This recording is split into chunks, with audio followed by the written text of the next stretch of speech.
Hi students, in the last class we studied about the compounds of the nitrogen.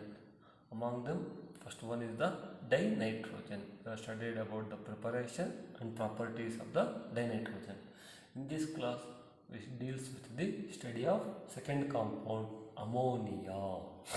Then first we consider the preparation. In that preparation, first method is in small quantities ammonia is present in air and soil. In very small quantities it is present in air and soil, and where it is formed in air and soil, it is formed by the decay of urea. By the decomposition of urea we get the ammonia. For that one reaction is, we know the formula of urea, NH2CO NH2. This is the urea formula. This is present in air and soil. Then by using water, it first converted into ammonium carbonate. Ammonium carbonate. This is called ammonium carbonate. By using 2 moles of the H2O. Must you have to balance the inorganic reaction. Without balancing, definitely you will not get the marks. Then ammonium carbonate on decomposition decomposes to give the ammonia, 2 moles of the ammonia, and in addition to that one it forms CO2, carbon dioxide, and H2O. This is the first method. That is, in air and soil, ammonia is present in small quantities obtained by the decay of the urea. This is the reaction. Then second method, on small quantity, on small scale, ammonia is obtained from ammonium salts. On small scale, that is, we can consider as a laboratory method. On small scale, ammonia is obtained from ammonium salts when treated with caustic soda. Caustic soda. We know the formula of caustic soda. It is NaOH. Caustic soda or with slaked lime. Slaked lime. Slaked lime means the calcium hydroxide. Either by treating with the caustic soda or slaked lime with ammonium salt, we get the urea. In our syllabus, they have mentioned one as an ammonium chloride salt, another one as an ammonium sulfate, NH4 twice SO4. If ammonium chloride treated with slaked lime, that is calcium hydroxide, ammonium sulfate treated with caustic soda, NaOH, the product formed is ammonia, then here calcium chloride liberating water. Similarly here ammonia, then Na2SO4, sodium sulfate is formed, liberating water. Then you have to balance the reaction. 2 ammonium chloride, 2 ammonia, 2 H2O. Then Na2SO4 means 2 NaOH. Then to give the 2 NH3 due to NH4 twice, 2 NH3 and 2 H2O. This is the second method. On small scale, by treating ammonium salts with caustic soda or slaked lime. Then very most important one is manufacture of ammonia by Haber's process. This is very important. Third method is manufacture of ammonia by Haber's process. This is very important for the 3 marks. For the examination, for the board examination point of view, very important. Definitely they can ask for the 3 marks. Then the principle involved in the Haber's process is direct combination. Direct combination of nitrogen and hydrogen in the ratio 1:3. Direct combination of nitrogen and hydrogen in the ratio 1:3, we get the ammonia. For this one, Write the chemical reaction. N2 plus 3H2. N2 gas, 3H2 gas. That is in equilibrium. That forms the 2NH3 gas. Then enthalpy of formation for this reaction is minus 46.1 kilojoule. This is a chemical reaction. Must practice this reaction. N2 plus 3H2 gives 2NH3. Enthalpy of formation minus 46.1 kilojoule. Then by using a Le-Chatelier's principle, we have to write the favorable conditions for the formation of ammonia. One is the low temperature. Because of this exothermic in nature, you have to maintain the low temperature. Already you have studied that Le-Chatelier's principle in the first year syllabus. Based on that one, you have to maintain low temperature of 700 Kelvin and of high pressure, because 4 moles gases convert into 2 moles. To reduce the number of moles, you have to maintain a high pressure according to Le-Chatelier's principle. That high pressure value 200 atmosphere of high pressure. And the third most important one is iron oxide, small amount of iron oxide with K2O and Al2O3 mixture. With K2O and Al2O3 mixture, they can behave as the catalyst. Catalyst used in the Haber's process is mixture of iron oxide and small amount of K2O and Al2O3 used as the catalyst. This is very important. The catalyst used in Haber's process is iron oxide, small amount of iron oxide and K2O and Al2O3 mixture used as the catalyst. In some cases, in competitive base, they are considered as an iron catalyst. Even if you write iron catalyst and molybdenum as the promoter, iron catalyst and molybdenum as the promoter, this is also correct.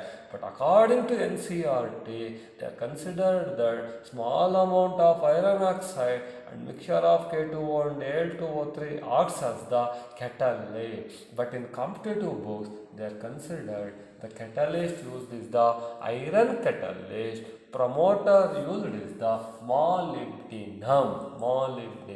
Even if you write this one, they can give the full mark.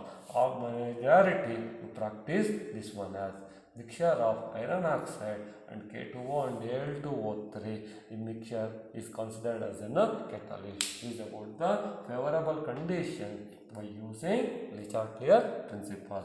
One is the low temperature of 700 Kelvin, high pressure of 200 atmosphere and mixture of iron oxide and small amount of K2O and Al2O3 as the catalyst. After writing that favorable conditions, please practice this flow chart. If you copy this one as it is, definitely you get the 3 marks. If they mention explain the manufacture of ammonia by Haber's process, you have to write as it is. That is, flow chart is nitrogen and hydrogen are passed in the ratio 1:3 into the compressor chamber, where pressure is of 200 atmosphere. Compressed gases then passed through catalyst chamber containing small amount of iron oxide and K2O and Al2O3 at 700 Kelvin, where nitrogen and hydrogen combine to form the ammonia. Gases coming out of the catalyst chamber may be unreacted nitrogen, hydrogen and ammonia. These gases are cooled, that is by passing through the condenser. Only ammonia get liquefied. Here liquefied ammonia get collected. Unliquefied nitrogen and hydrogen are recirculated. This is the flow chart. Practice this one as it is. You get the 3 marks. Then you study about the properties.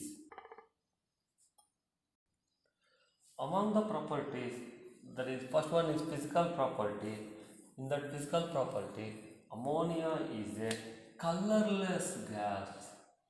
It is a colorless gas with pungent odor. Already in first year you are observed the smell of ammonium hydroxide.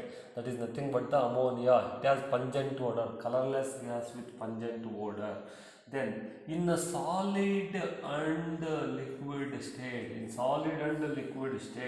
it is forms the hydrogen bonding. It is associated through hydrogen bonding. Hence, ammonia has a high melting point and boiling point. Why it has a higher melting point and boiling point than the expected means? Due to because of hydrogen bonding. It is in solid and liquid state, it is associated to the hydrogen bonding. This is ammonia is soluble in water. It is soluble in water. The structure of ammonia is pyramidal. Already in first year we have studied according to VSEPR theory. It has pyramidal structure with nitrogen consisting of one lone pair electron and undergo sp3 hybridization. In NH3 ammonia nitrogen undergo sp3 hybridization with pyramidal structure having one lone pair of electron. This is the ammonia structure. NH3 and bond angle value is 107 degree. Why it has the structure? It has actually according to sp3 tetrahedral, but it has pyramidal. This is due to that of the VSEPR theory. Due to presence of lone pair electron, that structure get distorted. Hence bond angle reduced to 107 degree. That is lone pair bond pair repulsion greater than the bond pair repulsion. Hence bond angle reduced to 107 degree. This is about the structure of ammonia. Already you have studied in the first year chemical bonding chapter. Next we study about the chemical properties. Already we have studied that we have mentioned that ammonia, it is soluble in water. Ammonia is soluble in water. In aqueous solution, ammonia behaves as ammonia is basic in nature. It is areneous base. It is basic in nature. Why it is basic in nature means it can donate the hydroxyl ion. That is NH3. According to Arrhenius theory, ammonia when dissolved in water, it forms NH4 plus and OH minus. It donates the hydroxyl ion, hence it is basic in nature. Then it forms the second one. It forms the salts. With acids. For example, NH3 reacts with HCl, forms the ammonium chloride, or NH3 reacts with sulfuric acid, forms the ammonium sulfate. The valence to NH3, ammonium sulfate is formed. Then third important one is it precipitate the hydroxides. Of many metal salts, from their salt solution. It precipitates the hydroxides of many metals from their salt solution. If the higher metal salt solution treated with ammonia, it precipitates as hydroxides. For example, ferric chloride, when treated with ammonium hydroxide,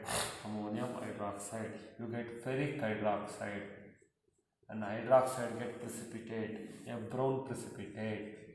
It is a brown precipitate. Then in addition to that one, ammonium chloride is formed. To balance this one, 3NH4OH, 3NH4Cl. Ferric chloride treated with ammonium hydroxide, brown precipitate of ferric hydroxide, or zinc sulfate treated with ammonium hydroxide, you get zinc hydroxide, and ammonium sulfate. Ammonium sulfate is formed, 2NH4OH. This zinc hydroxide precipitate is white precipitate, white PPT. These are all important for the 1 mark questions. Ferric chloride plus NH4OH. Complete. They are asked for completing the equations. Ferric chloride plus ammonium hydroxide, brown precipitate of ferric hydroxide.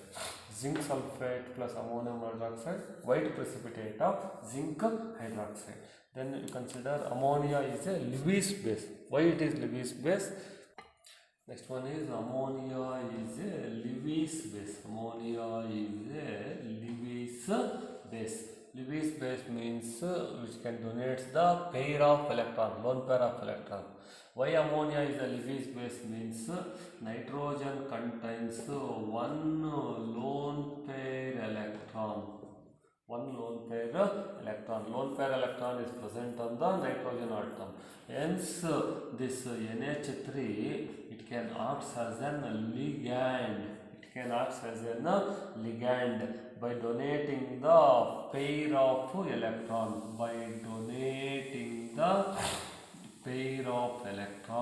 To form a coordinate bond. With the metal atom. In coordination compounds, in detail we can discuss about what is meant by ligand. That is NH3 acts by donating the lone pair of electron. It can act as a ligand and forms a coordinate bond with the metal atom. Example for that one is Cu2 plus with NH3. When Cu2 plus reacts with NH3, that complex compound is cuprammonium, CuNH3 2 plus. CuNH3 is a coordination compound. You have to mention in the square bracket 4 moles of the NH3. A blue colored complex compound called cuprammonium is formed. Similarly, you take AgCl reacts with ammonia, forms AgNH3 twice. This is a complex compound. AgNH3 twice Cl, a white complex. In competitive exam, they can ask why ammonia, when ammonia reacts with Cu2 plus and blue color is formed. The blue color is formed is due to formation of cuprammonium. While ammonia reacts with Ag plus or silver chloride, or they can consider it as an Ag plus ion. The white precipitate is formed due to the formation of the coordination compound AgNH3 is Cl. This is about the ammonia behaves as a Lewis base, mainly due to the presence of lone pair of electrons.